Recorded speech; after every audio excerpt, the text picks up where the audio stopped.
Mayor Henderson here, my fellow commissioners, Commissioner Capper and Commissioner Neal. I'm Michael Robinson, the newest commissioner for the town. I'm the one that doesn't have his picture hanging on the wall yet. I haven't found one that's pretty enough.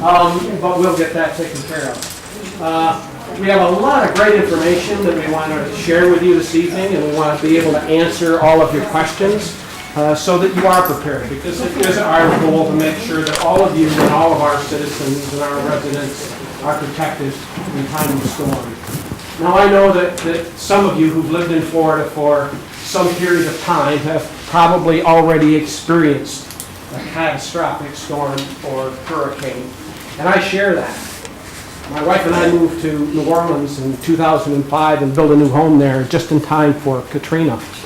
The storm came from the Gulf, drove all of the water out of the Gulf through the bayous into the Mississippi River, into the canals, and into Lake Pontchartrain, and caused significant storm damage and storm surge damage on the north shore of Lake Pontchartrain.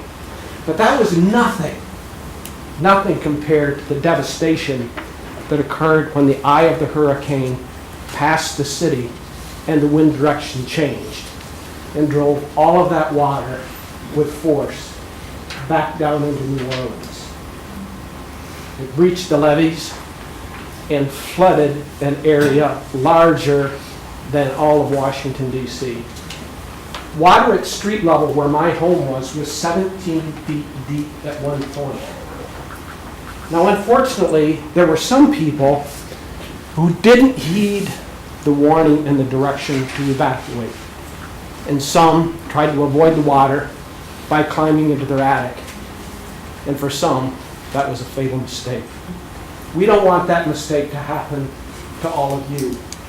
What people said after the hurricane, and what people, if you watch any news broadcast of any incident, what most people who survived those incidents say is that we lost things, we lost property, but that can be replaced.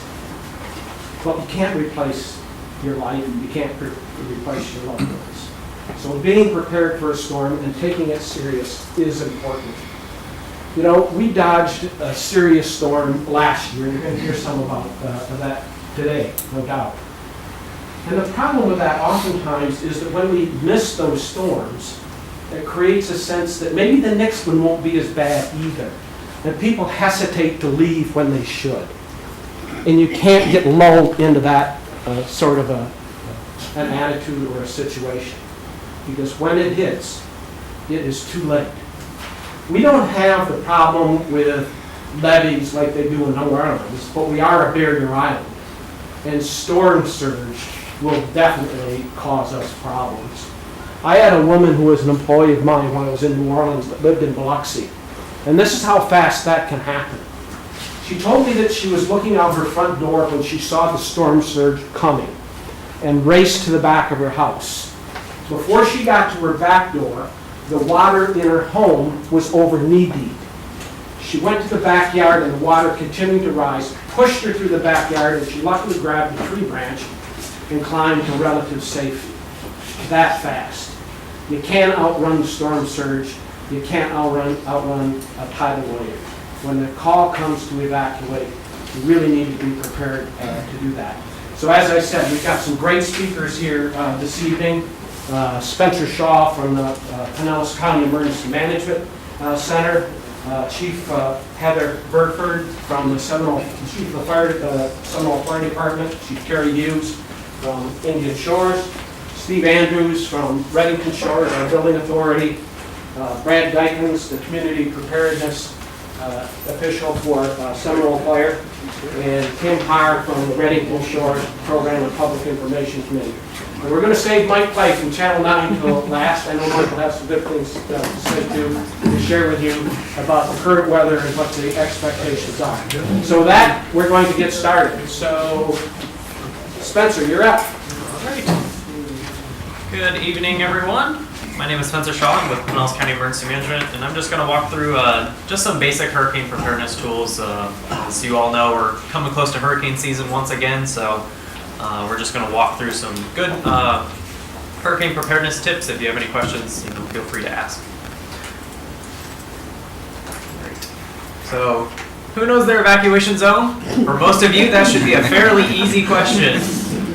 A, right? Yep. Level A. Yes, very good. So I took a screenshot there just in case you were wondering. Yes, it is all level A. Barrier Islands are level A. But this one might be a little more difficult. Who has a personal emergency plan? Yeah, see, it's not as easy as a question. So knowing your evacuation zone, that's a very important thing. As you found out in Irma, that gets talked about a lot. That's a very important part. But having that whole plan together is also very important. So we'll go through some things over the next few minutes here just to kind of get you started, kind of get your feet wet with the planning for your own family and yourself. So 3 steps to get ready for hurricane season. We refer to it as CAP. So C, connect to information. Getting that information in as a storm is approaching, obviously very important. As orders are starting to be made, as the impacts become a little more certain, getting all that information, very important. And then after the storm passes, getting information. So knowing how to connect to information, that's going to be a very, very important thing for your personal emergency plan. Next is going to be assessing your risks. So understanding what your risks are. Again, since this is a barrier island, your risk is storm surge. That's one of the risks. So that one's fairly easy, but there's also some other risks to assess there. And then finally, planning and preparing. So you know where to get your information from. You know what your risks are. Now it's time to kind of put that plan together and prepare. So connecting to information, there's a lot of great tools out there. The ones that we recommend, just as the county. So Alert Pinellas, that is the notification tool that the county, the municipalities, and the sheriff's office all uses jointly. So any of us have the ability to send out emergency messages. So as a hurricane's approaching, it'd be things like evacuations orders. The Barrier Islands are starting to be evacuated. The Barrier Islands are reopening, so get your access permits out, things like that. The Ready Pinellas app is also a great tool. That's something that they rolled out last year. That app, it has a variety of different things in it. So it has the evacuation lookup. Again, you're an A, so that's not as important. But it has some checklists in there. It has links to the National Hurricane Center pages. It's got a variety of things in it. So that one's a good tool. Weather radios. You'll hear that a lot from really anyone in emergency services.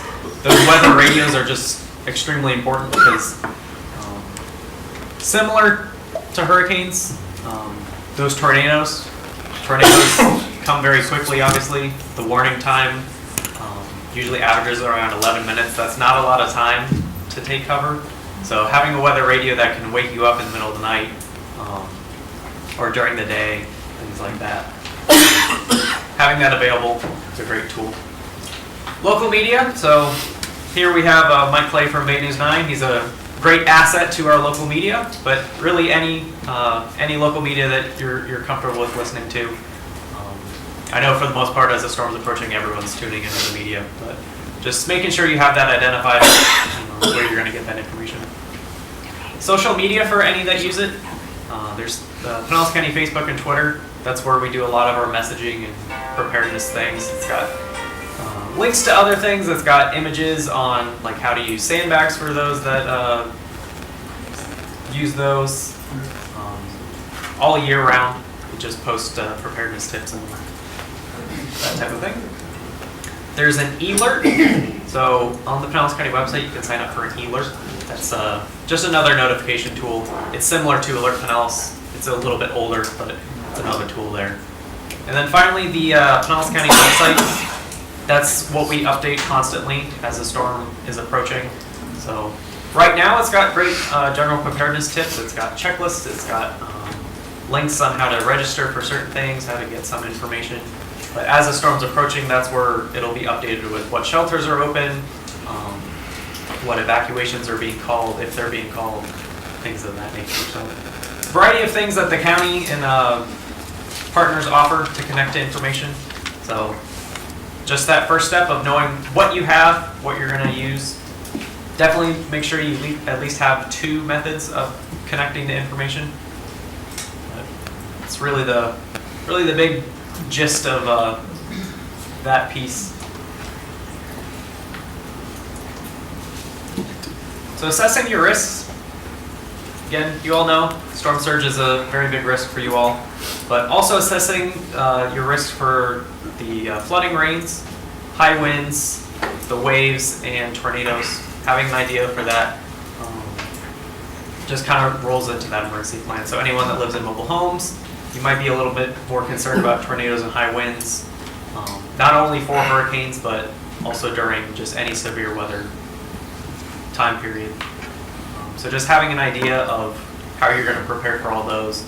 If you get a tornado warning in the middle of the night, where's your safe room? What are you going to do?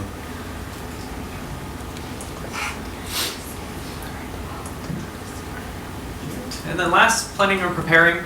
So not only for yourself, but also for those you know and those that you live with. So special considerations for the elderly, people that have special needs, children, pets, your business, if you have a business, boats, and then your home. All of those take in special considerations and different planning.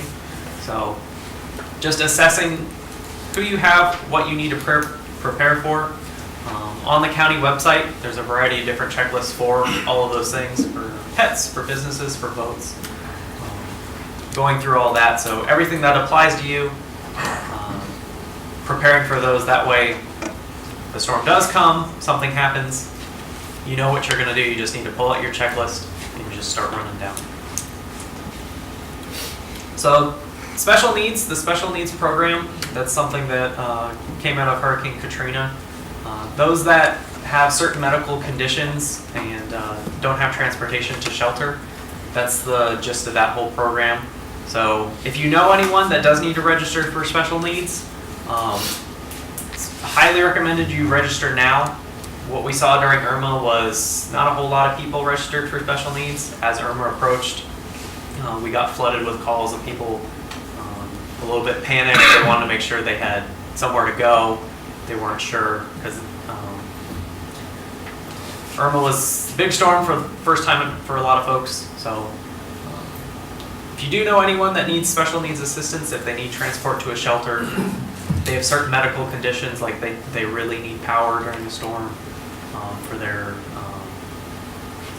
any of their medical devices, registering in advance really helps out. It helps all of us be able to prepare, and it helps them have that peace of mind that they know they'll be safe during the storm.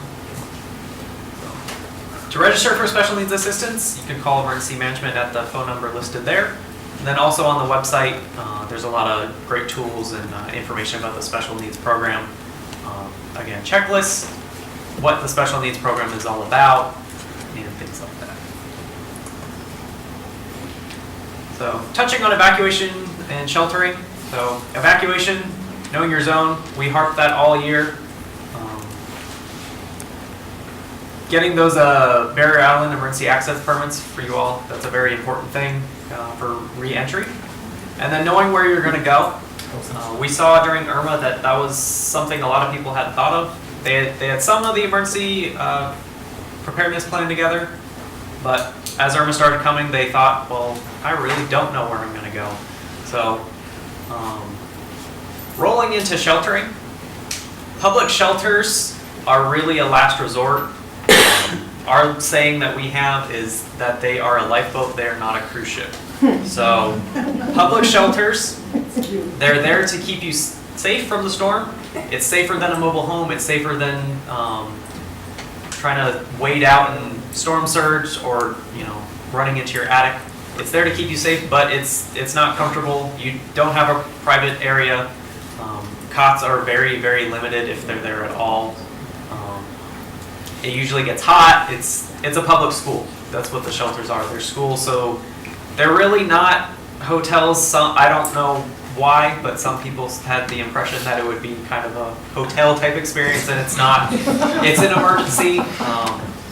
We do try and make it as comfortable and as livable as possible, but it's definitely a lifeboat. It's there to keep you safe once the storm passed, to get you back out, but it's definitely a last resort. So, that being said, knowing where you're going to go, that's that important tool. So, whether you stay with family, friends, co-workers, the faith-based community, if you reach out to your church or a place of worship, just kind of reaching out to neighbors, seeing, I know someone who doesn't live in an evacuation zone, they're not in a mobile home, we can stay there. Just planning ahead for that.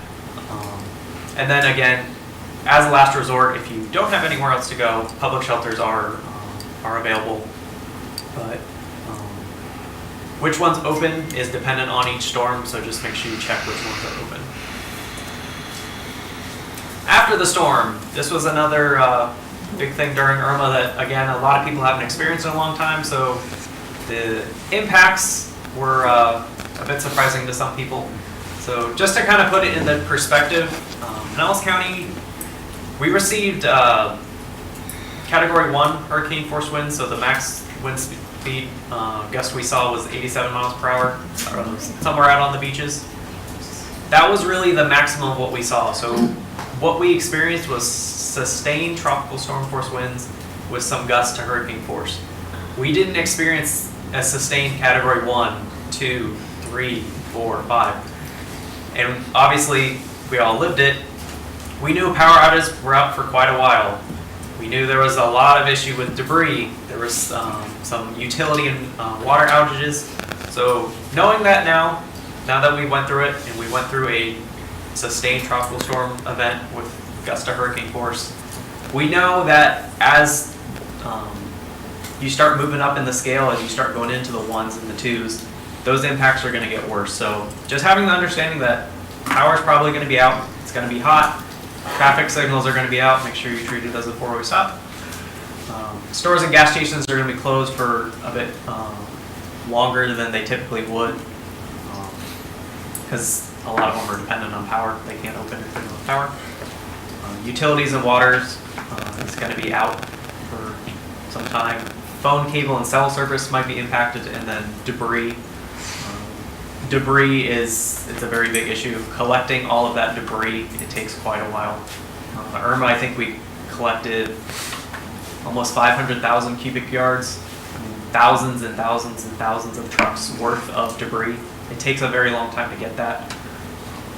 So just having those expectations after the storm, knowing that that's what you need to plan for, it definitely helps kind of make planning easier, knowing that that's what you're going to be going into.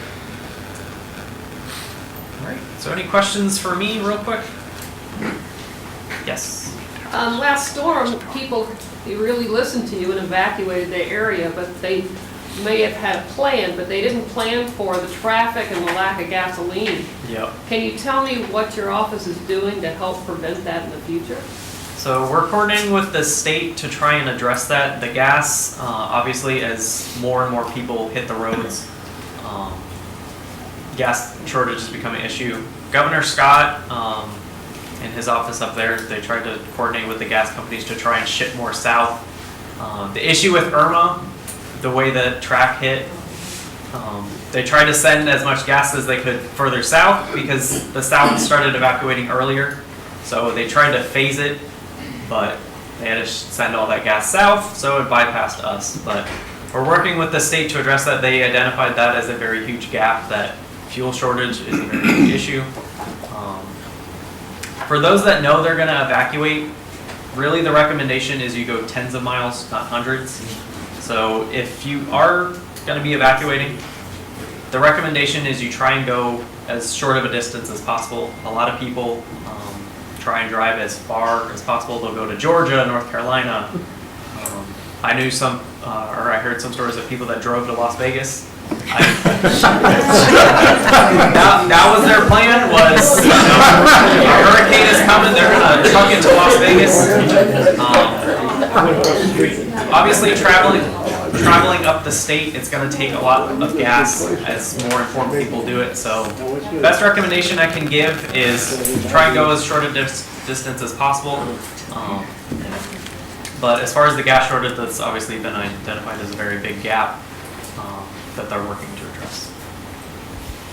Okay, now, nothing you said about risk assessment would seem to scare a person that lives in a condo building like we have. You know, one that's got a garage underneath the building.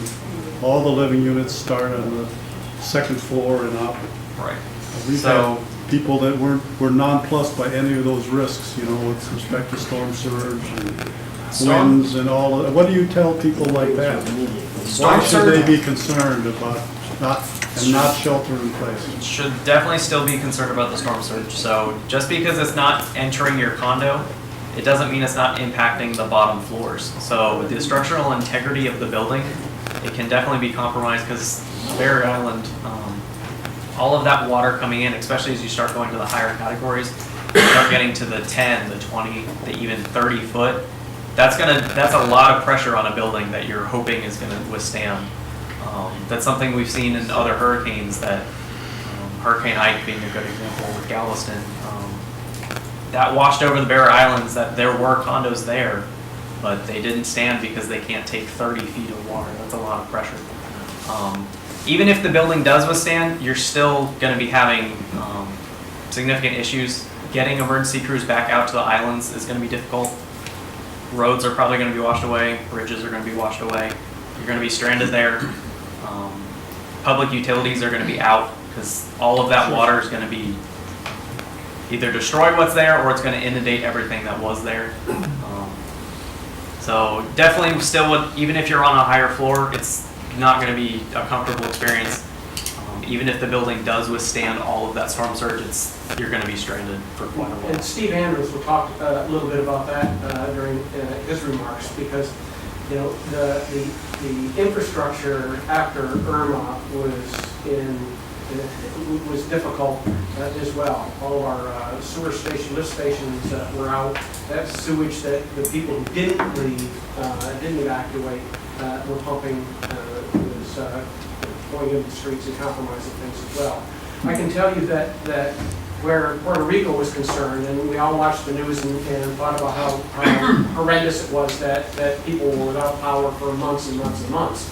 3 months after Katrina, I got a text message from a friend of mine, wanted to know if I had seen a particular television program. I texted her back and said, I don't have a TV, and if I did, I wouldn't have a place to plug it in. That was 3 months after the storm. She called me and said, gosh, I can't believe it, you know, for us the storm's over, what are you doing? And I said, I'm waiting outside the grocery store for my turn to go in because they don't have enough employees to let us all in at once. A catastrophic storm will just totally devastate the area, and it won't be just for days like occurred with Irma, where we lost power for 2 or 3 days and we were uncomfortable. It could be weeks and months before you have you can evacuate because the streets are out or the power's out. So evacuation ahead of the storm is still the best bet. And let me say this about Pinellas County too. I was the emergency management director in the state of Michigan, and I know emergency management for the U.S. And I can tell you the experience I've had here with Pinellas County's emergency management system, it is top notch. There are very good people there. They're very well organized. All the communities and municipalities work very closely with them, and it should give you a sense of comfort knowing that structure is there. Sorry for the interruption. Thank you. Yes. You mentioned the emergency access permits. Those of us that have lived all over Florida here for many, many years have always found that residents were honored to come back as soon as possible, take care of their property and so on. But these permits that we dutifully got last year were worthless to us. The sheriff decided to bypass all of that, and I'm just wondering if this is going to be addressed or whether they're worthless and we need to forget it, or exactly what's going to happen. And I think you know what I'm talking about. Right.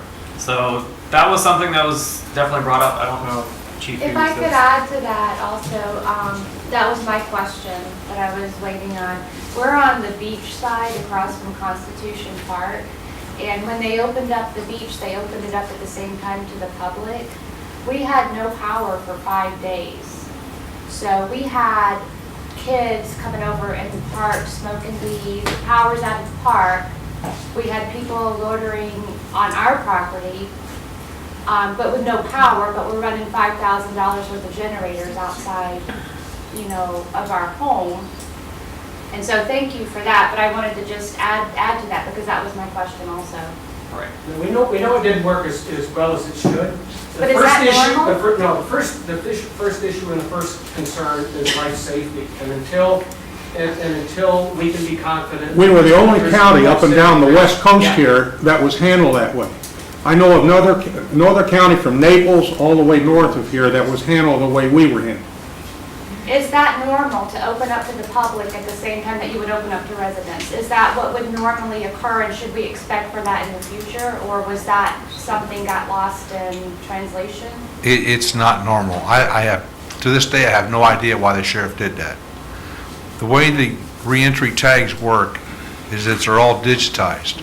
Once you come to the bridge, want access, they can scan it in the computer, showing this is you, you live here, we're allowing you to be in. But it only should be for like 4 to 5 hours to get your other belongings, see how your structure, your home, or whatever is doing, and then you're supposed to leave, because there is no power, there is no sewage, there is no water. So that when you leave off the beach, they can scan it again and say, okay, that person's gone. And everybody's supposed to be off in a certain period of time. That's the way it's supposed to work. The sheriff's office got a grant, and they spent millions of dollars for this program, but he just threw it out the window. And I have no idea why. It caused a lot of problem for us when they opened the, I know you had to come to our house a couple of times over by the park. When- You know what I'm talking about. We had people over there in the park all, for, 5 days we were out of power. No power at the park, but there was plenty of people over there all When- night long. when they opened the floodgates, even the fire department were only 3 houses in from the north, just starting to check the structures, see if there's any people there. And all of a sudden, hundreds of cars go by. We're only at the 3rd house. We're supposed to be the first ones on the beach, the CERT teams, your fire rescue, first responders, to check out these buildings, check if there's any victims or anything, before they let the people in, but it didn't happen. Could you briefly describe what the problem was with the access permits for those that are unaware of the problem?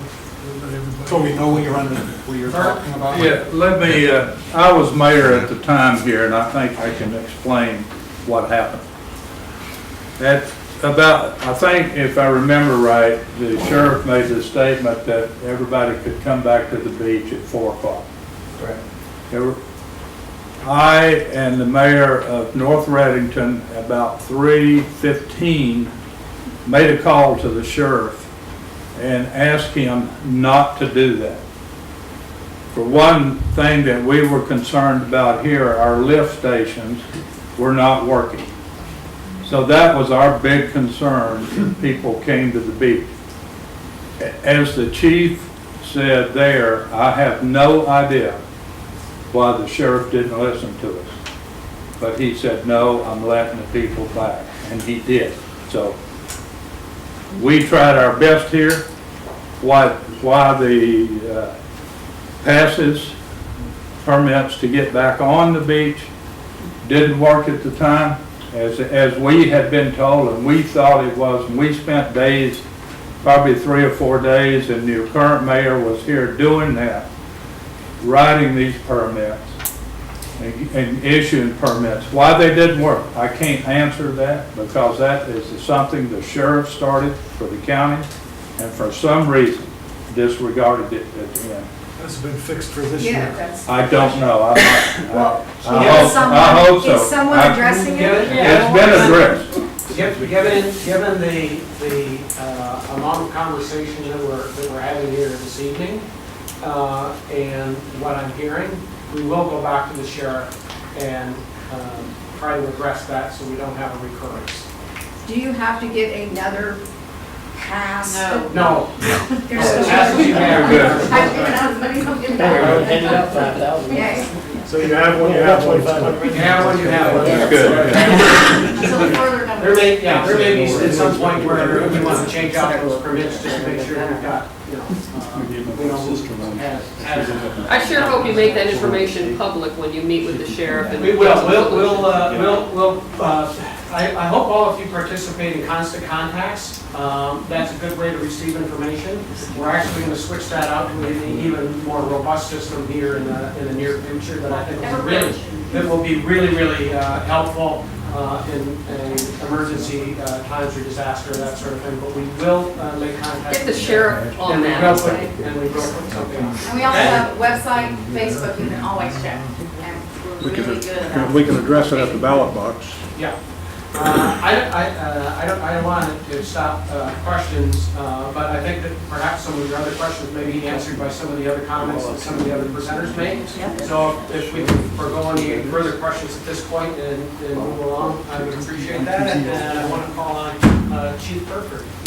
Good evening, everyone. As Commissioner Robinson said, my name is Heather Burford, and I serve as the Fire Chief for the City of Seminole Fire Rescue Department. I have the privilege of that position.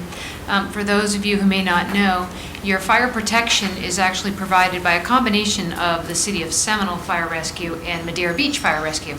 So we jointly serve and provide daily services in a variety of capacities, obviously including all of the emergency response, fire, and EMS. About 85% of what we do is EMS, but it's also sort of the behind-the-scenes kinds of services as well. Everything from fire marshal services, investigations, inspections, plan reviews, those types of activities. So we are intimately involved with Reddington Shores as we prepare for the hurricane season. So I'm going to go over a few things that the departments are doing together along with the community in terms of getting ready, and a few things on what we learned from Irma as well. So we are underway doing our annual Emergency Operations Plan review. Pretty sophisticated, in-depth document that covers everything you can possibly imagine. And it's really a document that prepares us for all types of emergencies. So an annual review is something that we go through. And part of that review is coordinating with the county services. And as the commissioner pointed out, the relationship with the county, in particular in Seminole and Madeira, it is fantastic. We happen to protect a large area of county unincorporated in our particular fire area, and our relationship just naturally tends to be very close with the county. But when it comes to emergency management, there is a clear working relationship, and we understand what one another's needs are. It's nice, coming from another community, another state, just a few years ago, that actually did suffer through a few hurricanes. It is nice to see that kind of coordination. And being smaller communities, we rely on that county, those county resources and services. So that interaction is important. One of our big activities this time of year is a lot of participation in some of the training that's going on and exercising some of our systems. We have a communication system known as WebEOC that many of us I know are trained on. I think even your mayor here is trained on WebEOC, and it's the method in which we communicate with the county for resources, whether we need them or whether we can give them. So up and working and planning and exercising on that system. Our initial damage assessment software is tested this time of year. Each of our fire apparatus has the ability through their MDTs, their mobile data terminals, their computers in their rigs, to do initial damage assessment. And what that does is it helps the county get resources to where the damage really is done. So first responders, as the chief mentioned, get out there as quickly as they possibly can after an incident and start relaying information back to the county, in addition to what residents are able to do as well. And I'll talk about a drone program that we're launching that's going to help that as well. But get that initial damage assessment back so that we know where the damage is and where the resources need to be heading. Communications capability, including the Everbridge system, as the mayor mentioned. This is a big addition that the county through the state is offering all of the communities, and it is truly a robust system. It's an emergency notification system, typically known as an emergency communication system, but also good for routine information as well. So easily able to notify a lot of different people in a lot of different capacities. And as the user, the end user, you actually provide a profile and tell it how you want it to communicate with you. So if you want to get a text versus an email, or an email first and then maybe a cell phone call, you tell the system how it works. So that's being launched in a variety of places. I know we're just starting to kick ours off internally initially, but that's going to be a great way to stay connected, as Spencer had talked about. We're doing a great deal in terms of reviewing with our employees what our expectations are, right down to even folks in the library. Everybody plays a role in emergency management, as they do in your community as well, so a review of those roles is pretty important. Our Emergency Operations Center is up and running. We think, although we feel as if we are still recovering from Irma, we are actually back into our EOC, where you are a partner. Your community is a partner in our Emergency Operations Center. I know the past mayor, retired mayor, spent at least, we were upwards of 48 hours nestled down inside our EOC, which is a Category 5 building located at about 61 feet above sea level, so we're not worried about it and flooding. But going through some of the communications capabilities there, some of the infrastructure, some of our needs that we learned from Irma, one of the things we learned is that we soon lose access to wind speeds across the county. We rely on a system of sensors located across the county to understand who has what wind speeds, to make decisions about when crews come off the road. There is a point when even fire apparatus, it is unsafe to have fire apparatus and police vehicles on the road. So there comes a point where those units are pulled, but having good data about what's happening and making those decisions in a timely manner was hampered by the loss of that connectivity with those sites. So it became a little difficult. One of the things I know Brad is working on this week is actually finding us our own weather station, a hardened weather station that can be hardwired directly onto our EOC. So we'll have local continuous information about the wind speeds. So that's pretty important. Our EOC acts also as our Public Works Administration building, so that there are people in that building and it's being exercised on a daily basis. But we go through a very, very thorough evaluation of it this time of year. The other thing that happens with the relationship and the agreement that we have in place with your community is that we provide you backup office space should this building be destroyed and non-inhabitable for a period of time and business needs to get back on track. You will actually have space up at our City Hall in Seminole to continue your business. And we also provide some space above ground where you can store some of your vehicles and if need be, I believe the plan is to actually put computers and some of the items that need to be protected into an intermodal type of vehicle, and it can be taken up to high ground and stored as well. So there is that planning always in place year to year, and we've got that going for this year as well. A few other initiatives that we've got going on. Great participation by our CERT team. If you're familiar with the FEMA Citizens Emergency Response Team, this is a program that we launched a few years ago, and we have a number of folks from Redington Shores that have gone through the training. In fact, we have two of them right here in the audience, big participants in our team and our program.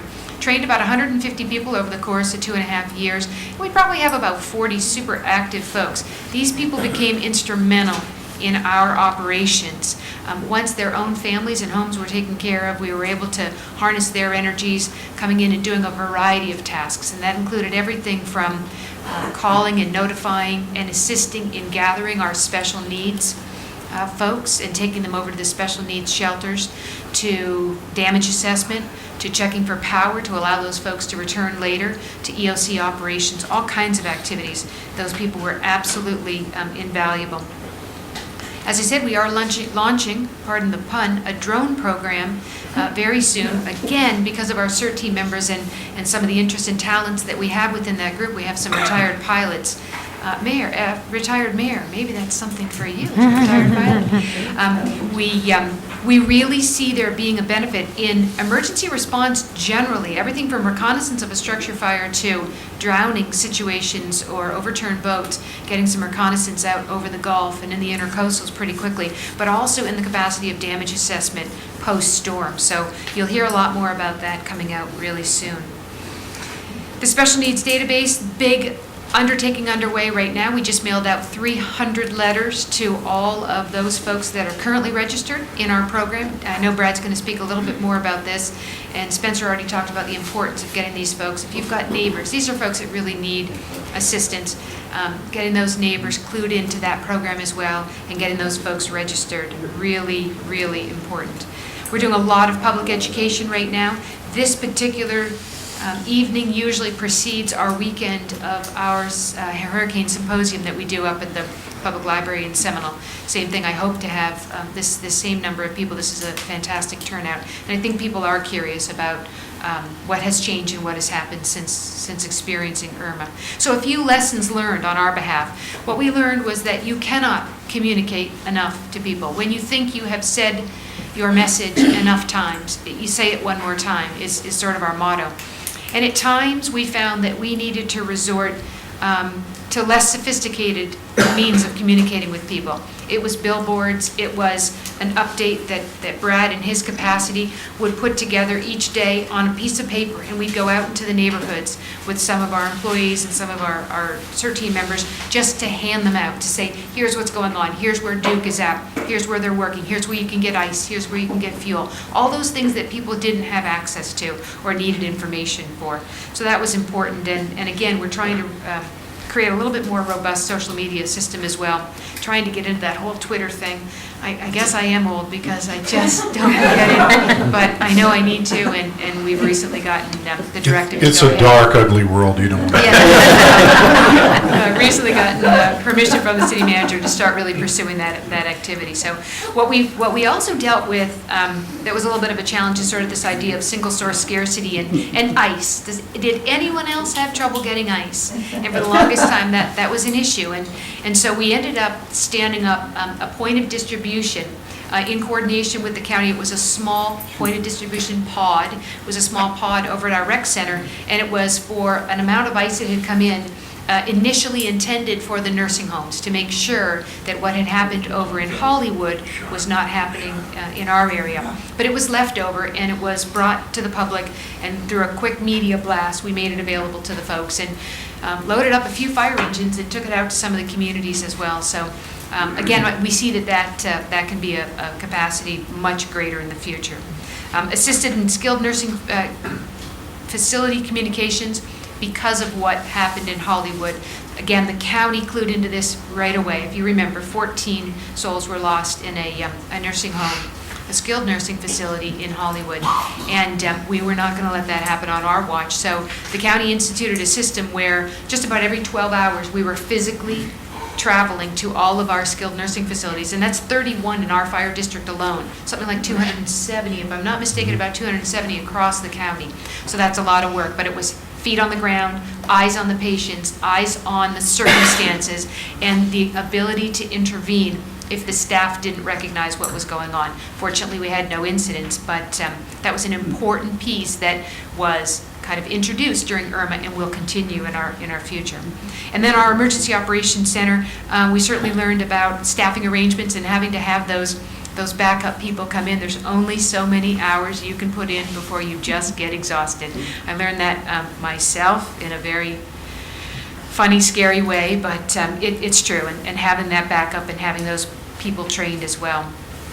The wind speed I talked about, the special needs management, again, we learned a lot about how we can do things a little bit better. At one point I looked out in the back of the firehouse, we had 9 school buses, full-size school buses going out to pick up special needs folks. So things were working to a certain degree for sure. And the importance of our CERT and our volunteers, our sort of just-in-time volunteers, we call them. So as people are starting to recover and maybe their kids aren't back in school yet, sometimes those folks become volunteers that we can put to work as well. And that actually worked very well.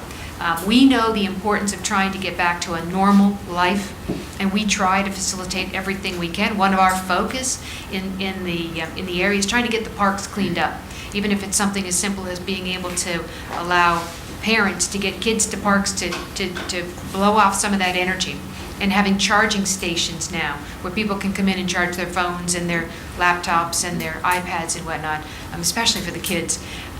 But we're getting there. We learn from each and every one of these situations. I'm very proud of the way that we all worked together in this last one, but I think the key going forward is just to continue to learn, for sure.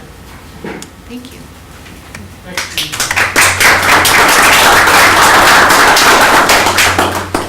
We're blessed to have a couple of great chiefs with us tonight. Chief Burkert is certainly does a great job for Seminole, and has really done a lot for this community as well. and so has Chief Hughes from Indian Shores. So, Chief? Thank you. Ladies and gentlemen, distinguished colleagues, with Irma, we didn't dodge a bullet. We dodged an artillery shell. It could have been a lot worse out here than what it was. And after the storm, I've had a lot of people approach me and say, well, I stayed, nothing happened. Like it's a badge of courage. I'm going to be really honest with you. My opinion, it's a badge of stupidity and selfishness. You're putting your lives at risk because you don't want to go out, and you're putting all these first responders, you're putting us at risk, having to come save your butt. If you're given an order to leave, please leave. I mean, there's not going to be anybody else out here on the island but you. And if anything happens for my officers, once the wind speeds hit 50 miles an hour, you're on your own, not responding. You fall and break a leg, anything could happen. They had a heart attack, anything. We're not showing up, you're on your own. So if the evacuation order is given, please leave.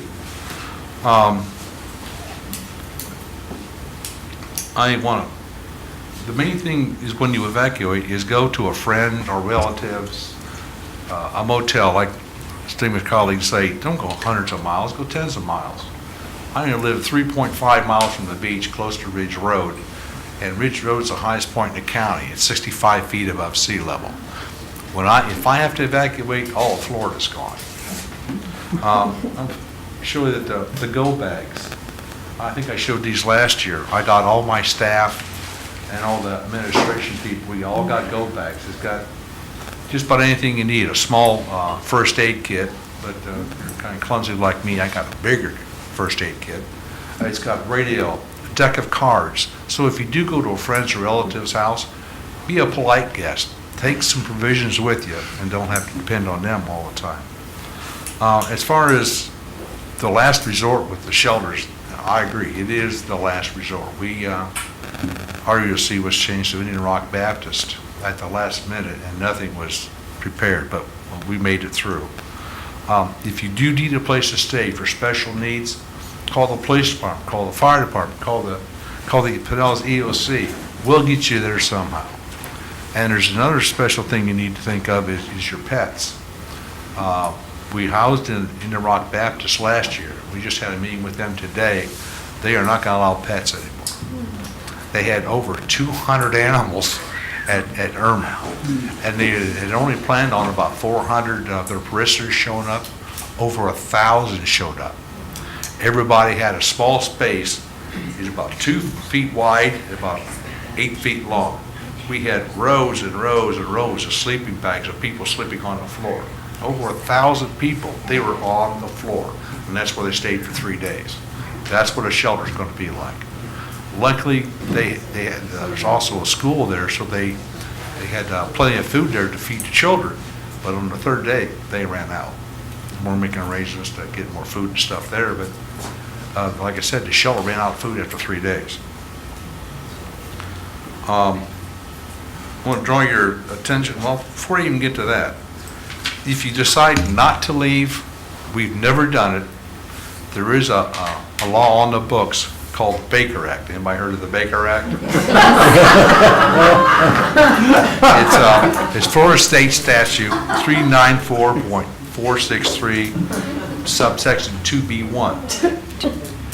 If you can't care for yourself, and such neglect or refusal poses a threat and a present threat of substantial harm to his or her well-being, and it is not apparent that such harm may be avoided through the help of willing family members or friends or the provisions of other services, or there is a substantial likelihood that without care or treatment, the person will cause serious bodily injury to himself or herself or others in the near future, as evident by recent behavior. Folks, we've dodged our artillery shell with Irma. The people that stayed, God bless you, you made it through. But if Irma would have stayed its course and we got hit, we'd have had a lot of people killed. And at the last minute when it changed course, if it hadn't, we were gonna go door to door and people in there. I don't know how legal it is, but to save your life, I probably Baker Act. That means you're going to the hospital. An involuntary Baker Act is 72 hours. Unless we get to the hospital and the psychiatrist looks at you or talks to you, says, well, you're really no threat, and he'll turn you loose. But I got you off the beach. I'm saving your life. Can't get back. And the other thing to talk about is sheltering in place. Indian Shores Municipal Center is a Cat 5 rated building. And the reason it is because we have breakaway walls. The walls on the first floor are made to break away. We have a strong storm surge comes through, the walls will fall down, let the water go through. Some of the condos in the area don't have that. Plus, when they built this building, it went 65 feet down, and there's an anchor down there to hold the building down. With the storm surge and the wind, a lot of people say they may up a condo and be high. What happens if that storm surge takes out your pillars that's holding the building up? It's the storm surge of the water and the wind, both pushing up. It's not that the building's going to fall. The pressure is going to lift that building up and take it off those pillars. I'm sure Steve Andrews can testify to that. That's how a lot of it happens. It's not that the buildings fall down. It's from the pressure of the water, surge, and wind all get underneath that building, and something's got to give. It's more likely going to be the building.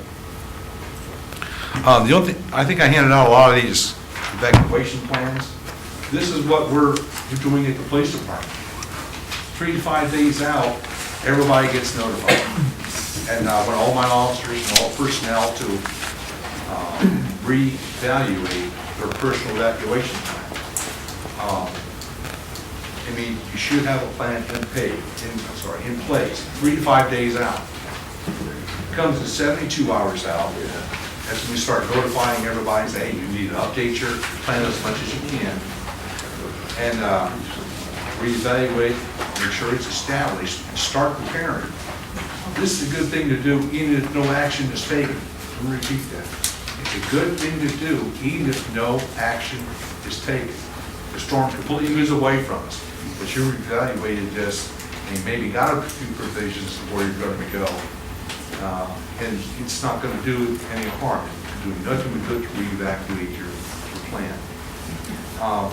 48 hours for my officers, they're supposed to start evacuating their families then. 48 hours out. I mean, in my home, I live close to Ridge Road, so I have to evacuate, but I've got all the shutters and everything that needs to be done. I'm putting mine up, my neighbors are looking at me and saying, you know something we don't? I said, yeah, I've got information directly from the weather center. I know the storm's coming, and I've got to get mine done because I got to make my family safe because I'm going to be out here on the beach until the very last moment. Coming up 24 hours out. All my officers should have all the families safe, secure, where they're supposed to be, because we're going to need every manpower, every resource we have to help evacuate all the citizens off the beach, evacuate all of our equipment, guns, ammo, evidence, drugs, you name it. Everything's got to come off the beach. Especially the citizens. The main primary reason for this emergency action plan is to protect life, stabilize the incident, and protect the property. I'm working on an IAP now where we're going to try to establish certain routes to help people out before we go through the entire neighborhoods. We have a warning system for hurricanes. We also have the PA systems on every patrol car. We go up and down every street. I have one start at the north end, one at the south end, and then cross each other. They hit every street, underneath every condo, and they're going to be feeding the same message. Government officials have declared a state of emergency. It's a mandatory evacuation. Please leave now. And I'll keep repeating that over and over and over again until hopefully everybody hears it and leaves. And the last thing is that 12 hours out, all my officers are going to be at the EOC. We're going to stay until the winds hit 50. Once they hit 50, we're no longer responding. Any questions? Yes, sir. What happens when the evacuation deadline is met? Are the bridges up or do they stay down during this time period? The bridges stay down, we don't, it's a myth, we don't raise the bridges. They're locked down. And actually, we don't control the bridges, not even the sheriff's office controls the bridges. The Coast Guard has control of the bridges, whether they're up or down. So, main thing I gotta say, evacuation workers out, leave. I love you, but leave. Go. Thank you, Brad. We're going to jump to you next. Okay. You're While your staff is queuing up our PowerPoint, I wanted to share something with you as well for preparedness. Everyday preparedness. This right here I hold in my hand is called a file of life. Each and every one of us probably have a medical problem, or maybe we know somebody that has a medical problem.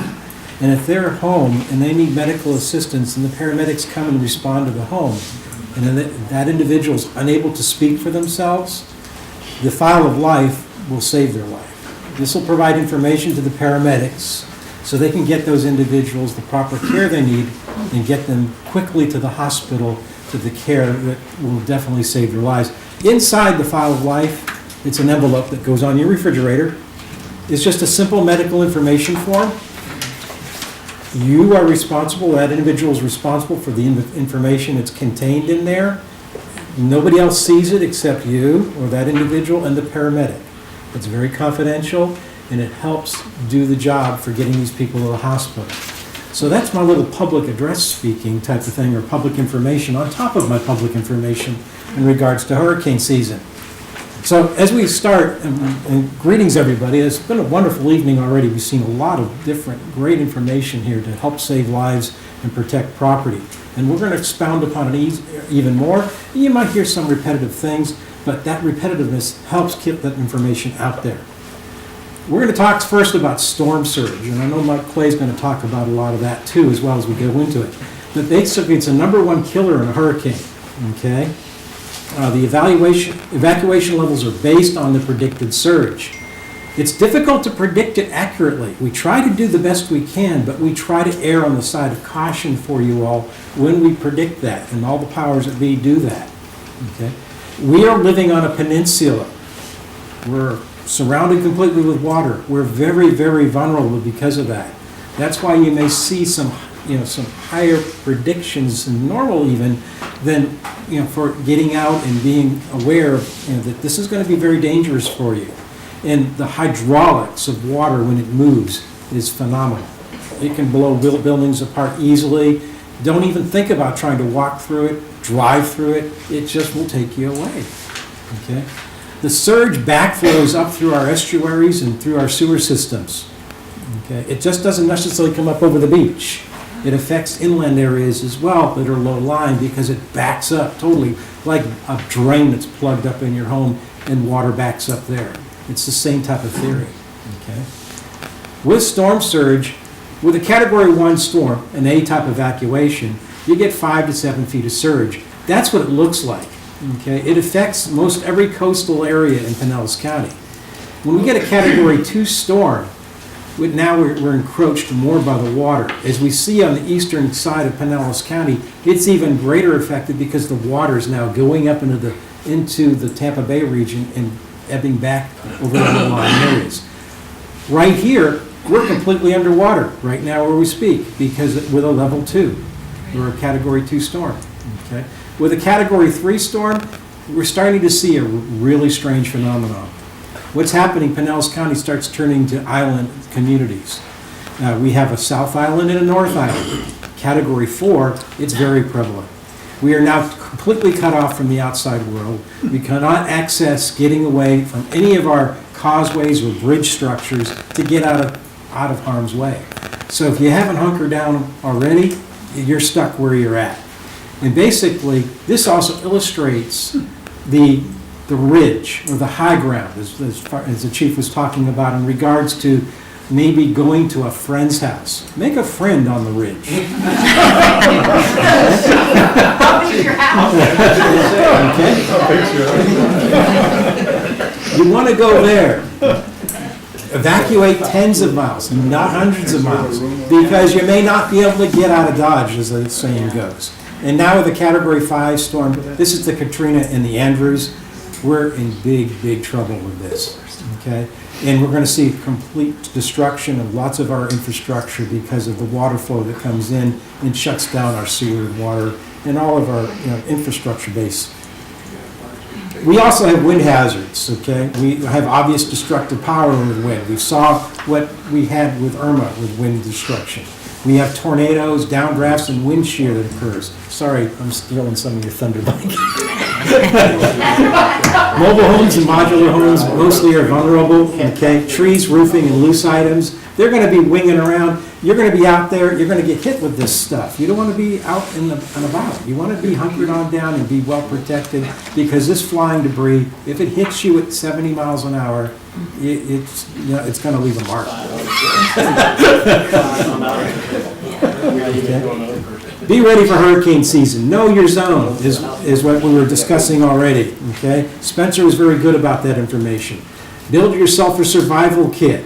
That survival kit will have all sorts of information in there, or articles in there. We'll go in a little more detail about it. Keep in touch with your family and your relatives.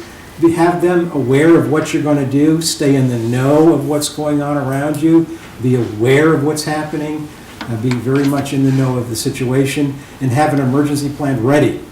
I hope every one of you start thinking about that and doing that this evening, and going home and starting putting together your plans, so you don't have to worry about it at the last minute. What am I going to do?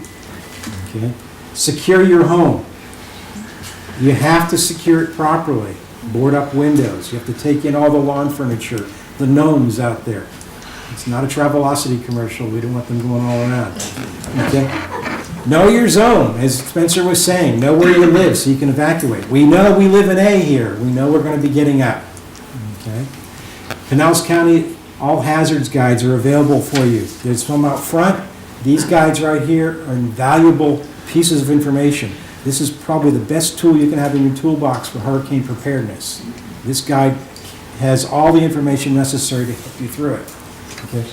You can get information about your zone also in truth of millage statements, utility bills, in the front of your telephone white page book.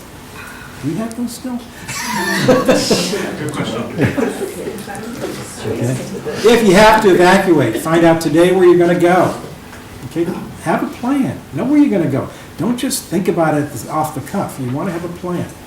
Can you stay in touch with a friend? Have a host home. You can be a host home if you have to live on the ridge, or if not, find somebody who has a host home. Nice sturdy structure, concrete block construction, secured windows, secured doors. You can hunker it down pretty well up there on the ridge, okay?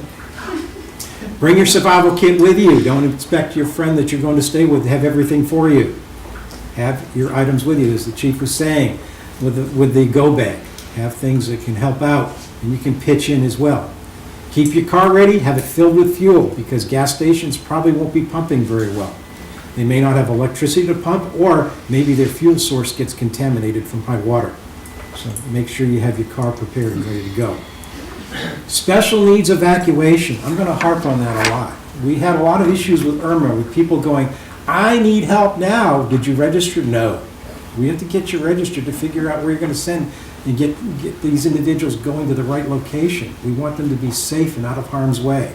This information sheet is on the front table out there, and it has great information how you can get a hold of Pinellas County, register, and then the fire department, we come around and we verify the information, so we give you the correct information that you need to know to survive the storm.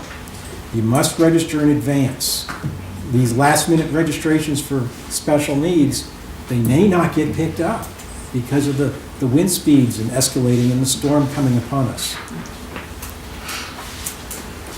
If you have to go to special needs evacuation, we want to make sure we have portable oxygen concentrators available, wheelchairs or walkers, medicines, about a 2-week supply. The reason why we recommend 2 weeks supply is the pharmacies don't operate efficiently anymore after the hurricane. They may have some supplies, but they're going to quickly run out, and it could be some time before they're replenished. Bring a blanket, a pillow, cot, or air mattress. Have some clothing and activities with you for shelter activities. Special dietary items, and any written medical orders and medical information you may need. This is good information whether you go to special needs or you just go to the host home if you're going someplace else. Okay, pets are not allowed in the same shelters anymore with people, not at all. Okay, so if you have a pet and you're going to be evacuating in advance, the number is located at the bottom of the page there, 464-3800. That number can get you information as to what to do with your pet and where to get you advance registered to place your pet. We want to do that in advance. Make prior arrangements. Pinellas County Animal Services will be going around and helping us getting the animals to shelter during the emergency. Okay? But it's done with prior arrangements. Okay. If you don't have your own transportation, don't fret. PSTA is going to be out there helping us, getting people to shelters. They have free bus transportation service when the warnings are, actually it's when the watches are now out. So we get that information out to the general public that the buses will pick people up and get them to safe haven. Okay, get them in the vicinity where the next shelters are. Evacuate when you're ordered to, as the police chief was saying. Okay, you want to prepare during a watch. That's meaning getting everything together during the watch. When the warning is issued, it's too late. We should have already done all this stuff. When the warning is issued nowadays, it's 24, 36 hours. You don't have much time at all. And we need to be getting out and getting where you need to be to wait out the storm. Don't wait to see what happens. And if it gets dark outside, we're going to move then. No. During Irma, it was quite surprising. We had blue skies out there when Irma rolled in and was starting to affect us. And then all of a sudden, the weather really got nasty. And that's how fast storms can change. If you don't have to evacuate, keep your home in good repair. Okay, replace your roof, fix your windows, okay? Fortify your home. Okay, fortify your windows, your doors, your garage door.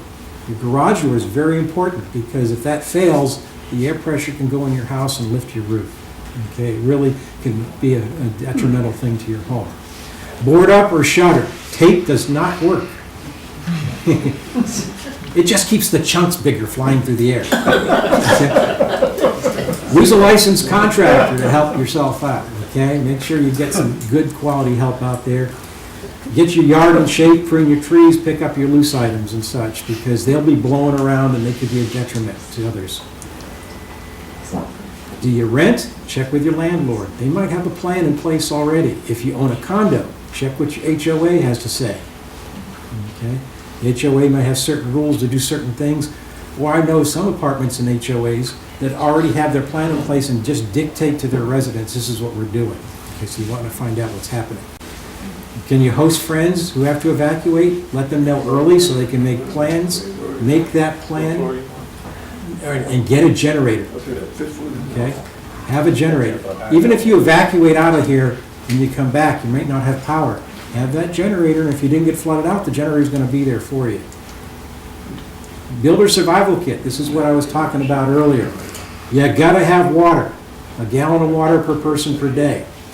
Okay? Non-perishable foods. You want to have medications and a first aid kit. And I'm not talking about a Band-Aid box. A first aid kit, with good bandages in it. Something substantial. Okay? Important papers. You can put them on a thumb drive these days. Scan them and put them on your thumb drive. And you can take that with you. It's very portable. And the important papers, I'm talking about insurance policies, your deeds, your property, and things of this nature that are really quality documents to help you sustain life. Okay. Have a flashlight with portable and a portable radio with spare batteries, and make sure you have plenty of batteries because you're going to go through them. Okay. You might also want to consider infant formula if you got young ones around, and needs for elderly people that need to have special needs for them, like these adult diapers and things of that nature. Have pet needs met too, with food, and a carrier, and leash for that pet. Okay. Have activities for kids, or if you don't, you'll probably wish you did.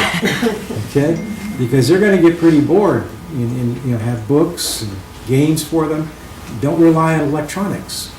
Think of old school as the way we all grew up with entertainment. Okay? Have cash available because ATMs will not work. Credit cards may not work. Cash will be the currency of the day. It's as good as money. I had to borrow that. I didn't even know. Okay. Have extra clothing available if you're going to shelter, because after a period of time, you need to change your clothes and such. You want to have good hygiene going on, okay? Don't break the bank. You probably have a lot of this stuff already. Okay, you just have it around the house. Just put it together in a nice big plastic tub for yourself, and you'll be all set. Buy a little bit at a time. Purchase only items that you know you're going to use. You know, if you don't like Dinty Moore's beef stew, don't buy it. You know, it's just an example. I mean, you know, if you don't like Spam, don't buy it. Get things you're going to use. I mean, I was just talking to our IT specialist. He had a box of Spam up on his shelf in there. He's all ready for the storm coming. And then until he looked at the date, and it was 3 years out of date. So you've got to keep active with this stuff and keep on top of it. Check your supplies, look for those expiration dates, and keep those things in a central location. You want to keep in touch with your family members, have a phone bank ready, you know, have emergency numbers, update those numbers for your friends and relatives. Who's your key point of contact with your family? You know, do you have a person that you go to say, oh, we're okay here, let everybody else know? And that's out of state. It's usually a pretty good thing to do, and then they can communicate for you, because your loved ones and your friends will want to make sure you're safe. Okay. Where will you and your family meet if you get separated? Is there like an Alamo, so to speak, to go to? If you get separated, if somebody's at work or just away, is there a central location we all know where we're going to evacuate to? And what are you going to do at work, school, and have your caregivers informed as well of what's going to be happening. Stay in the know. Use your weather alert radio. Those are great. Yes, during the afternoon thunderstorms that we have around here, they can go off quite frequently and aggravate you, but they can save your life and give you the warnings you need. The Citizen Information Center for Pinellas County is a really good number to write down and have someplace. It's 464-4333. It'll give you, that's a central location. You get all sorts of information in regards to our county's infrastructure, what you can get for rescue needs, rehab needs, and things of that nature. Alert Pinellas is excellent. You want it, or eAlert it's being called now. Sign up today for that. There's information out front as well. It's also located in the All Hazards Guide. That'll give you information right to your phone in real time when warnings are being issued. Emergency management's numbers there, we talked about it earlier. These are all sorts of government websites that are also located in the All Hazards Guide. Right there you see CERT members being briefed before deployment. These are Seminole CERT members. These are your neighbors that are helping and getting out in the community, and they're very well trained in what they do. Some of the lessons we learned from Irma: make advanced shelter arrangements. That was the biggest one, as we heard here earlier from Spencer. Okay? Register for special needs evacuation. Make advanced arrangements for your pets. Okay? Have a plan in advance. Don't think about it 24 hours from the storm. Be nice. It's saying something there. Okay, what did a lot of people run into? Frustrations and aggravations. Be nice. We're all in this together. And then follow the instructions given to you by the authorities, because we're all trying to keep you safe. And we just want to give you good information to get you to where you need to be. Now, that one photo up there, that's Mr. Dan Hobson up there. He's one of your residents here. He's a CERT member, and he's running our Community Information Center. Did a great job. Thank you, Dan. Appreciate that. And when we help people get to the shelter, we get them on and off the school buses. So that's all CERT activities. During recovery, we want to listen to the media for updates. They're going to give us great information in regards to being safe. Okay. Know that your life will be disrupted. Please be patient. It's different. Irma was one of a different storm for us. From what I've ever experienced here myself, I've been to several incidents, not really major hurricanes, but incidents, where mostly the storms go across the state. Irma was a storm that went up the spine of the state. There was not a county that was unaffected by Irma. That put a huge strain on all of our infrastructure for recovery. And that needs to be understood as well, okay? Because not everything is segmented like we think it could be. Okay? Do not return home until you're told it's okay. I know there was a discussion about that earlier this evening, but the plan is, we're going to be telling you when it's okay to go back at a timely enough point where it's safe for you. Follow the instructions given to you by the authorities, and when you do return, even though we tell you to go back, be careful of fallen wires. Even a cable television wire can kill you if it's crossing over an energized power line. It can conduct electricity to ground. Be careful of any wires on the ground. Help your neighbors out. We're all in this together.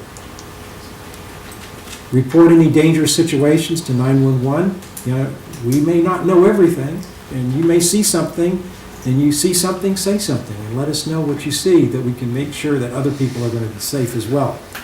Let your family and friends know that you're okay. Okay? Text messages work best after a storm because all the communications are broken down. Text works really well. Know that electrical service will take some time to repair. Follow the debris removal instructions that may be given to you, and don't bag up storm debris because that really messes things up when they try to pick that up and sort it out and dispose of it properly. Any thoughts, questions, or ideas of this evening's presentation that I had given already? Yes, sir. I had a question. You mentioned generators. Yes, sir. Is natural gas the most reliable source of fuel for a generator, or can there be outages in its availability? Well, the pumping stations for the natural gas could be effective in getting the gas around. If you're talking about piped gas, yes. Right. Bottle gas, you're going to have how many that you have some storage. You can use bottle gas or gasoline. So you can have problems with supply if the gas feed has been interrupted. So it's not always foolproof. Well, but I mean, you know, you only have a finite amount of propane storage. You only have a finite amount of places to store gallons of gasoline, and it's probably not the safest. It's not always the safest. So of all the choices... Of all the choices, it is the best choice. It's got the least amount of interruption. I agree. My second question is a safe deposit box on the barrier island a bad idea? From a storm surge perspective, is the thing totally bulletproof and no, because waterproof? Water, not at that's all? not. I can't speak for your bank, but I can probably say that water can encroach into a safety deposit box if you have a storm surge that exceeds the height of the bank. It's a great question. That was an in-depth question, right? How about that?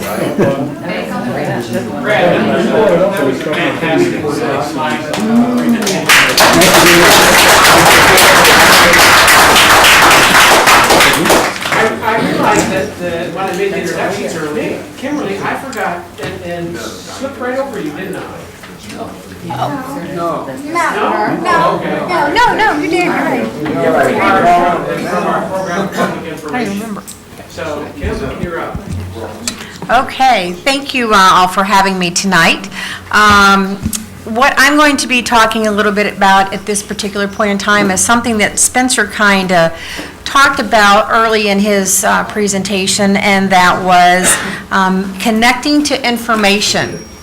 And part of the floodplain management and the communication rating system that we work through is about communication and how that impacts you as a community and what that does for your, at the end of the day, your flood insurance. So what we're going to talk a little bit here is the information, hopefully. Okay, so FEMA is who, of course, is driving the program, and then it breaks down to the National Flood Insurance and then the community rating system. So part of all of this information that's been disseminated to you tonight is about floodplain management.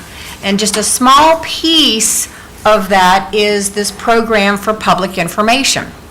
And this is a committee that has been formed here in the county, or actually in county and in local levels, and we'll talk about that. But the whole point of this is to better provide you with information. And why is that? Because any of the surveys have shown that you want to be communicated with. You want to know what's going on. You want to know how you can be communicated through all different various sources, and that's kind of what we're here to try to work through. And what does that mean to you? What does all this mean? This means that you get a credit on your flood insurance. So when you look at your declarations page, if you have a flood insurance policy, you're going to see that there is a CRS discount. And that CRS discount is for us, we are a Class 7, and that means we get a 15% discount on our flood insurance. And as you can see, there's different rate classes. We have been doing a tremendous amount of work to, as I'm sure you'll hear some of this information from Steve when he talks to you, but everything that we do is designed to help better our class and to get everybody a better score. And we're just a part of the whole flood management program, and we have the public information, you have your warning and response, your mapping, all of this combined is to help you and to get this information. So about 3 years ago, this committee was formed, and basically it was to talk about formulating messages to get them out to you as a community. And that's kind of what we've been spending time doing. We had to prepare this big document that talks about all these plans and programs that we're going to do. And then actually not just do, but implement them, monitor them, and then follow up going forward and changing it as necessary. For example, does anybody recognize this brochure? Please, somebody raise your hand. Absolutely. This is one of the accomplishments, and this information goes out many different ways. If you haven't seen it, there's some out there on the table. Please grab one. The website, the Redington Shores website. Have any of you actually been to the Redington Shores website? There's a lot of information there. They have done a great job of putting this together, and it's all about disseminating information to you. The Facebook page, updates. There was a post would have gone out today on the Facebook page regarding tonight's meeting. So just another way of communicating. Channel 642 on Spectrum. It was up tonight before when we came in. This is just another means of providing information about, all these presentations, a lot of times are on there, so check it out. The Parks and Recreation, the educational materials that are posted on the boards. This is a lot of times very important, talking about a lot of different things that are going on, beach renourishment and so forth. We had a flood insurance workshop, which I think some folks that are here were there. We talked about flood risks, flood protection strategies, how to prepare for the flood insurance, some impact of that. We'll have those at least once a year. I encourage you to come out whenever we have those. And we do give pizza for that one too. One of the county level initiatives is the realtor training. Do we have any realtors in here tonight? Is anyone? So one of the programs is training the local realtors about being able to identify, showing them on the county website how to check for maps and zones, and basically being able to encourage them to talk to potential buyers about the need for flood insurance if they are in a special hazard area. This has been a very well-received program. And I think that it's certainly something that has been good for home buyers, home sellers, and the community as a whole. The newsletters, the e-newsletters, these are also part of the PPI accomplishments. If you're not getting the e-newsletters, be sure to ask the ladies at the town to put your email address on there. I wasn't getting them for a while, and then, now that I see all the information comes through, it really does a good job of telling you what's going on, when things are happening, and so forth. Of course, we're having our annual town meeting like tonight, and it's just being able to provide you with information, especially after last year when we're able to see, okay, what worked, what didn't work, what things that we're going to be able to focus on so that we don't have to do them this year, right? That's our hope. So basically, we have an outreach package which talks about different things that we're going to do, things that will be on the website, on the Facebook, on emails. These are all ways that you're going to be communicated with as the necessary time approaches, before, during, and after the storm. So what's next with our committee? We actually have an annual update. We are still working on the flood surveys. Do any of you recall getting a survey through email that asks you questions about how you wanted to be communicated with? So we're continuing to do that process. The brochure and the web page reviews and making sure that we keep them up to date. One of the initiatives that we're working on is the No Wake, trying to basically communicate with people that it's not just driving through deep water that's a problem. It's the wake that water causes to property around it. So those are some of the initiatives that we're working on. Condo and Neighborhood Association volunteers. The committee is always looking for anyone living in associations that can help us be able to have meetings at their association, to be able to communicate that, just because you're in a condo association does not mean that you still do not have risk, both from a flood and a, hurricane standpoint. We have the LMS, which is the local mitigation, the stakeholder committee, we do those, and then we're continuing to have the firm update workshop. The firm update workshop is going to be once we potentially see any new map changes that might be coming, that we'll have a workshop after that to be able to communicate that information to residents. If there's one thing that I hope you've heard tonight, it's that we need to get a plan.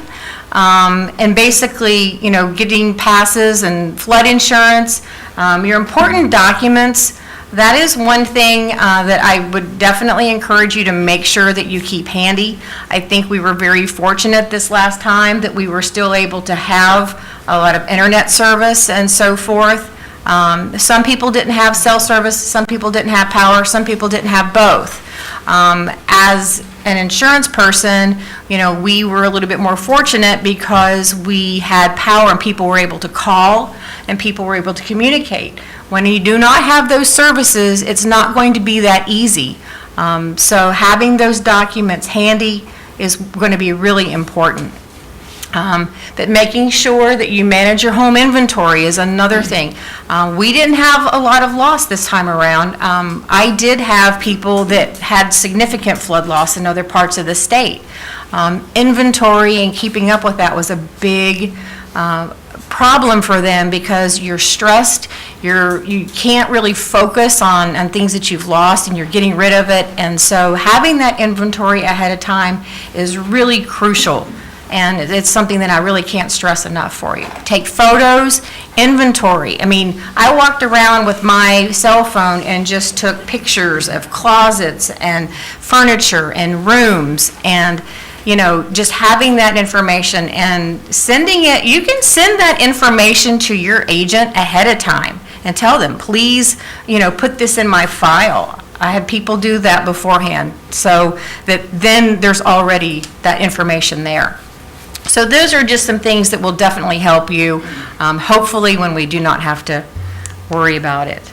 But June 2nd, Monday, June 4th, we are actually going to have our next PPI committee meeting here. And we would love to have residents. We have basically insurance, banking, residents. There's all kinds of different people on this committee, and it's basically just determined by residents and volunteers. So if anyone would like to be on this committee, please feel free to come June 4th. We would love to have you, and I'm opening up for questions. I can't say enough about Kimberly and the rest of the committee members and the work they do. As you said, they're all volunteers. And they've done a tremendous amount of work, and it has had an impact on all of our insurance rates, our flood insurance rates. and the things that they have planned to do this coming year will even help that more. So that's great. Thank you.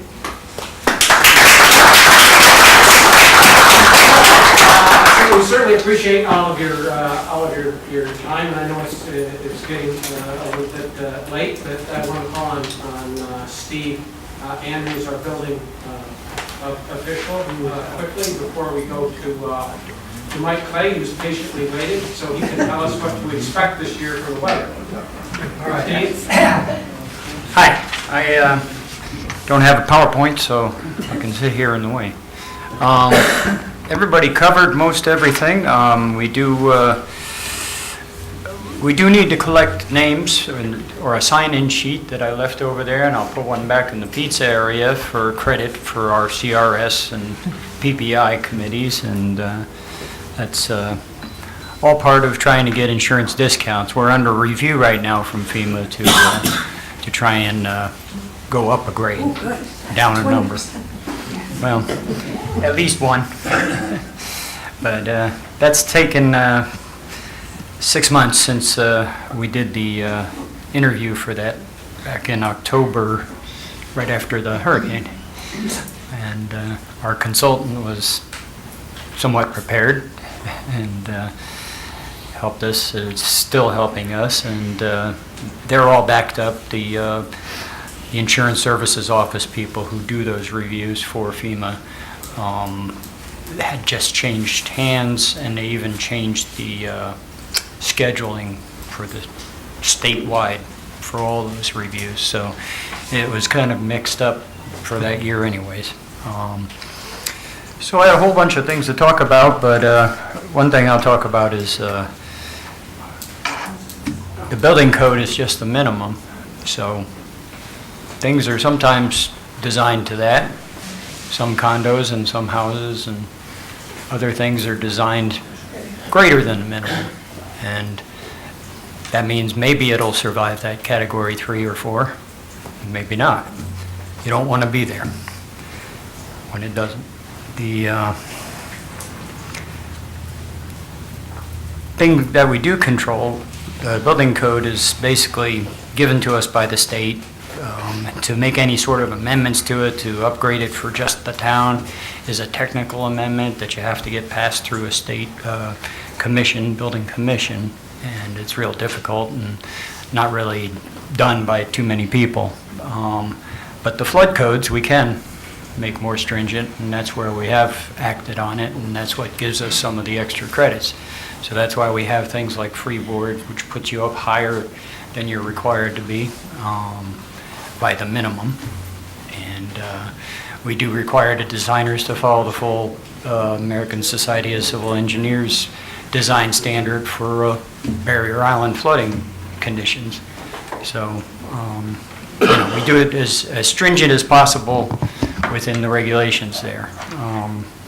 Part of my thing is to damage assess properties after we're let back on the island, and that's of course after public safety's been through, and I do the more detailed damage assessments. The fire department and police kind of do, and CERTs and a lot of other folks do the windshield type assessments, and to get numbers together to report to the state and get disasters declared, that kind of thing. So after that, I really don't have much else to talk about. I appreciate everybody covering everything. I like the we got everything, well, except for the weather. Yeah. And I'll get out of the way on that. So thank you. Well, as you can tell, there's a lot of work that goes on from the government side of things to try to make sure that your life and property is taken care of in time of disaster. There's training going on just absolutely constantly. I've talked about that goes on from Dallas County and what they coordinate, really to do an excellent job. all to protect you if there is a storm or if there is a disaster. And so, Mike, we appreciate you coming out tonight to tell us just what we might expect this year, and if you can predict that. I for one, want to thank Bay News 9. I was glued to my television, and I appreciated all the work that you and your fellow meteorologists did through Hurricane Irma.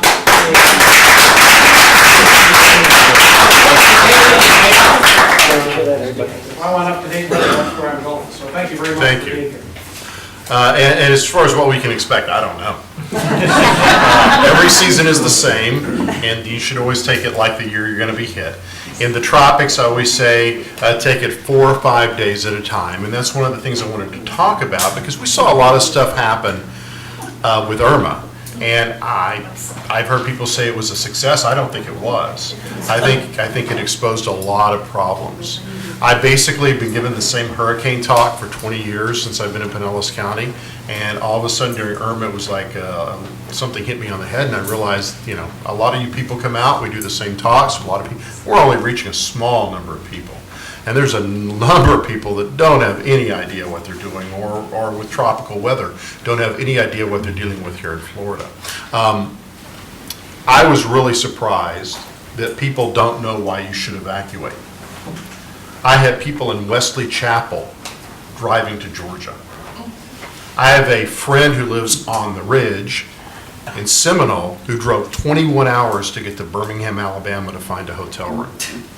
I know a guy that lives in a solid block construction 2-story house in Clearwater on high ground with a generator, and he fled. And we had people leaving for a Sunday night hurricane on Tuesday. And it was bad up there. I mean, the interstates were just parking lots, and people ran out of gas, and it was bad. You run from the water and you hide from the wind. But I was shocked, and I have a couple of theories. I was shocked the people that just ran to Las Vegas or wherever. Because the problem with that is the people like you that live where you have to evacuate, then you can't get out. And here's the other problem with Irma. We're not always going to have that much time. If you look back through history, most of the storms that have affected us come at us really quick. So my goodness, we had problems when people were getting out 5 days out. What's going to happen if that's 15 hours? Because that's probably what's going to happen. We kept sitting in the Weather Center when you folks were watching us, and we were on all those hours. And when we got off the air, Alan Winfield and Brian McClure and I would look at each other and we would go, doggone it, this isn't a path that has hurt us in the past. There's always a first time for everything. But normally, we don't get hurt by Atlantic Cape Verde storms. And it really didn't this time. I mean, we had nuisance damage, but it wasn't that bad. And sure enough, that's what happened. It went through the spine of the state. We were on the weak side, and it wasn't that bad. But normally, and the ones that we fear are the Western Caribbean coming up at us from the Yucatan Channel, because that's where you get the storm surge. You have to remember with the storm surge, the center's got to go in north of you. And if it comes in south of you, we're going to have what happened with Irma, where the water was pushed out of the bay. So then we're sitting there going, well, my gosh, they're forecasting a 6-foot storm surge in Tampa Bay, but we just lost 5 feet of water. So weird things happen, and all of it wasn't good. Some of it was good. It was a good trial run. My family learned things. I learned things. Our station learned things. It was a good trial run, and nobody got hurt. That's the most important thing. No one in 2017 in the United States or Puerto Rico was killed by storm surge. A lot of that was luck. Irma came in south of Naples into basically a swamp, so that was luck. Harvey was not a big storm surge producer on the Texas coast, giant rain producer. A lot of that was luck, and in Puerto Rico it was all wind, but storm surge did not kill anyone in the U.S. The other thing that surprised me was the number of people that don't know their zone. It was insane. And around the bay and around Pinellas County, it gets pretty complicated. You folks, well, you know your zone. Bye. But it gets pretty complicated, and there were people that didn't know. So that was very surprising, and I don't know if any of these things will be taken care of or not. Next time, we won't have that much time. The other thing that people have to understand about the forecast is the dreaded spaghetti plot. I don't even look at it when I'm doing my forecast. I look at the ensembles. I look at the European ensembles, basically. I look at the ensemble models. The spaghetti plot for meteorologists is kind of 1990s-ish. But by golly, if I don't put that on TV or put it on the website, there'll be a riot. So the things to remember with that, if all of the models say the same thing and they're over you got a problem. Which they did during Irma. The models were incredibly accurate. And they basically, brought Irma up through Polk County. So if the models are going off in all different directions, then you have a problem because the atmosphere is not in a state where it can be modeled. So anything is possible, all right? So you have to plan for any eventual outcome with that. If the models are all lined up on top of each other, then you know that the atmosphere is in a state where it can be modeled, and if they're all saying the same thing, then that's probably where it's going to go. So the spaghetti plot, people look at me funny when I say I don't even use it. I don't. I look at other things now. The intensity forecast, still a work in progress. Still a lot of work needs to be done. The intensity forecast in many cases last year was too high. We look at that very carefully, and the Hurricane Center is going to err on the side of caution. They're going to bump it a category if they're not sure, because they want to motivate people. But the intensity forecasting, remember, don't bet your life on a 4 or 5 day intensity forecast. If I have my way, we wouldn't show it after 3 days because it's really not very good. The track forecasting last year was all-time record best. Okay, so the track forecasting is getting better. They lucked out a little bit. The storms were pretty easy to forecast last year, but they lucked out a little bit. But still, track forecasting, it's almost always going to end up in that cone. The national media.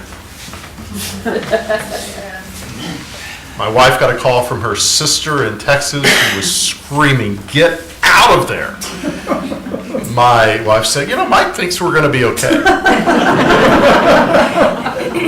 She said, just get in your car and drive.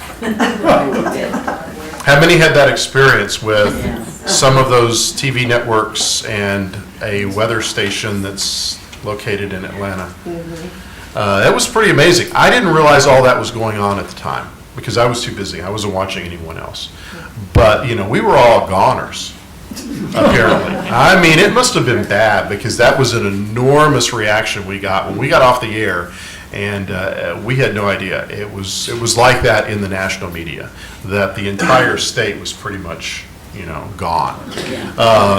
And that just shows you the importance of listening to the locals. I gotta tell you a story about Josh Linker. He had his son had an interview in Washington on the Friday before Irma. So he worked Wednesday morning. They got on a plane Thursday. They flew to D.C. He had the interview Friday morning, and he was sitting in a Hampton Inn in Washington, and they had a certain weather station covers the whole country on, and Josh said, I got scared. He came back, he was back on the air Saturday morning. That was all planned. He had the trip planned well, but it must have been pretty bad. So that's something that I had never thought of before, but apparently it was pretty bad. We were talking about the plan to have, and I think the most important thing to remember with the plan is, it's just like the generals tell in the War College. You have to have a plan for battle, and as soon as the battle starts, you get rid of the plan. So, but the plan forces you to think about what you're going to do. I had a friend who was a high school football coach, and he would go on Friday morning, he would sit down in his office, put on classical music, and game plan the first 20 plays of the game. And then when the game started, he'd run about 3 of them, and then he'd start running other plays. And I would ask him, why do you waste an hour and a half every Friday morning going in your office, locking the door, putting on classical music and game planning 20 plays when You know, you might not get a first down and you're going to blow the whole thing out. And he goes, because it forces me to think about it. It forces me to think about what I'm going to do in the game. So I think that having that plan is very important. You're probably not, my family didn't execute our IRMA plan. I had planned for it, and things happened, and things changed, and the track changed, and the forecast changed, and we were running around at the last minute too. So you always have to have a plan, though. It makes you think about it, makes you get ready. So, how many people in here evacuated for Irma? You left the area, almost everyone. How many people in here regretted it? Did you regret evacuating? Did you regret having to evacuate mandatory? No? You're glad you did it? Okay, good. I'm worried that Irma is going to cause more problems in the future than it did when it actually happened. There was an old story in the weather community that hurricane, on the Mississippi coast, Hurricane Camille hit in 1969 as a Category 5, and that Hurricane Camille killed more people in 2005 than it did in 1969. Because so many people said, well, I was here for Camille, it was a Category 5, I'm not leaving for Katrina. So I hope that, 10 years from now, we don't look back and say, Irma did the same thing. Because there's a lot of unnecessary evacuations, and there was a lot of people that were in areas that pretty much think that, okay, well, nothing happened, so we've got that problem to deal with in the future. And I think a lot of that goes back to people don't know why they should evacuate. They don't understand the power of water. So you might talk to your friends about this. You might help explain it to them. They don't understand the power of water. Water is very powerful, and it's also very heavy. So a cubic meter of water weighs a ton. All right? It's extremely heavy. It's almost incompressible. So water is why you evacuate and not the wind. But unfortunately, the wind gets all the headlines. And so people see that and they get out. Another phenomenon that I thought may have happened, and you can help me, tell me what you think.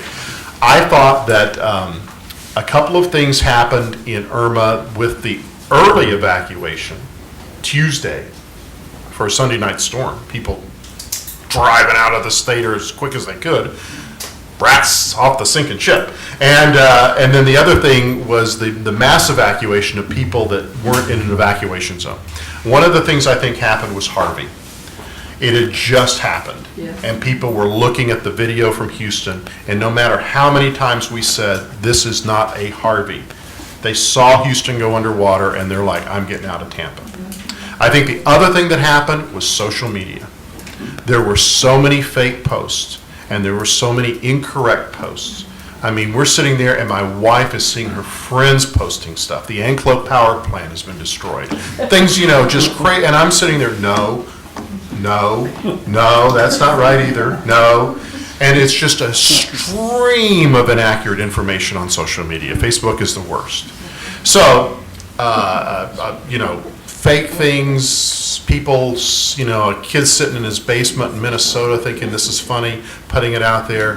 When the Weather Service in Houston issued a dire prediction in a Facebook post on Harvey and the rainfall, it got shared hundreds of times.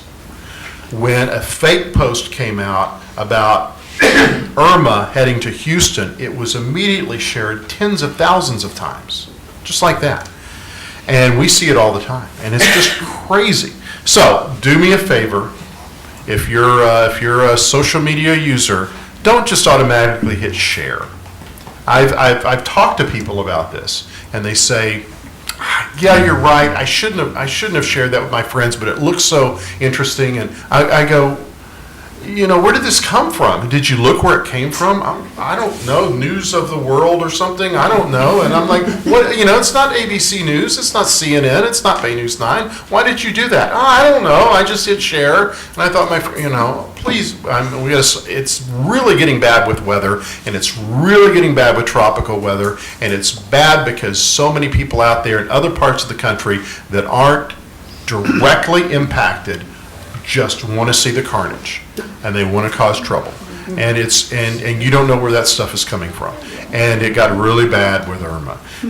So I had said in the office for a decade, I dreaded the first social media hurricane. And it was bad. We got cussed out for not playing it up enough, and we got cussed out for playing it too much. With just, back and forth. These guys, just horrible things were being said about us. And I just turned it off. So anyway, watch out for that, and watch out for stuff that's being posted that you don't know where it's coming from, and forecast stuff that you don't know where it's coming from.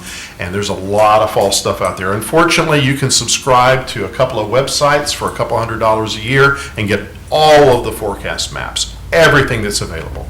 It's out there now, and people don't know how to use it, they don't know how to put it into context, and they don't know how to put it into a forecast. The crazy thing to me was the Baltimore, Maryland area blizzard that didn't happen a couple of years ago. The European model has a problem with calculating snowfall. It's got a math problem that every meteorologist knows about, and when you get further and further down in the European model to 8 or 9 days, the problem exasperates itself because it's causing too much snow. So it's accurate 3 or 4 days, but you realize, meteorologists know this stuff. European, they know it too, they just haven't fixed it yet. So somebody goes on a website and sees a forecast from the European model for Maryland and the Delmarva Peninsula getting like 45 inches of snow or something. And someone puts that on a volunteer fire department message board. And within a couple of days, the Weather Service is having to release statements saying this is not going to happen because it went from the message board to Facebook, and it was being shared hundreds of thousands of times. So some little thing like that can go crazy. So it's really gotten bad. So with Irma, we had a lot of reaction, and we've talked to a lot of groups, and I know it's getting late. Does anybody have any comments or questions about the coverage or why it was done in a certain way, or any experiences you might have had that you wish were better or worse than you thought? What was the biggest storm that's ever hit this area? Biggest storm that's ever hit this area was probably, I would say, the 1921 hurricane. It came from the Western Caribbean. We call it the Tarpon Springs hurricane. We don't know a lot about it, but we do know that a doctor in Tarpon Springs measured a pressure which would be equivalent to a Category 3. It came late in the season. It was late October. So since it made landfall north, it pushed a surge up into the bay. There was a 10.8-foot storm surge in downtown Tampa and an 8-foot storm surge in downtown St. Pete. I always heard the one that caused the pass at Johns Pass. There was a hurricane that would be the 1848 hurricane. And there is almost nothing known about it. They think it may have been a Category 4.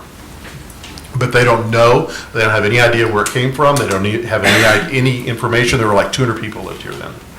So yeah, that's Hurricane Pass, Johns Pass were all cut by hurricanes. But the 1921 was the last direct hit. However, there were 2 hurricanes in the when people say we haven't been hit since 1941, there was a hurricane in the 40s that came up through Manatee County as a Category 3 and moved through eastern Hillsborough County. That's Tampa's lowest pressure on record. And there was another hurricane that came over Anna Maria. So it's counted as a Manatee County direct hit, but the next observation had it over Pasco as a tropical storm. So how did it get from Anna Maria to Pasco? Well, it went right over Pinellas. So it's not counted as a direct Pinellas hit because it went over Anna Maria, so it's counted as a Manatee County hit. But that was a Category 1, and I think we know Irma wasn't really a hurricane, so I think that a Category 1 going directly over Pinellas would be a lot worse than what we have with Irma. Yes. Anybody else? I'm tomatoes, throw them. Here I am. I'm ready. All right. All right. Yes. I actually want to thank you. I was at the meeting that you did 2 years ago, and I genuinely feel more prepared having listened to you. And also for the coverage that you guys did. I did go over to the dark side and watch that other channel, and the fear-mongering was just really scary, and it was so wonderful to go back and see you guys and your coverage, so thank you. Thank you. Thank you very much. hopefully we don't have to do that again anytime soon. Well, I want to thank Mike and the rest of the panelists. I thought it was great, the information that they provided was super, be prepared. And please join us for pizza afterward, and please join me in thanking them all.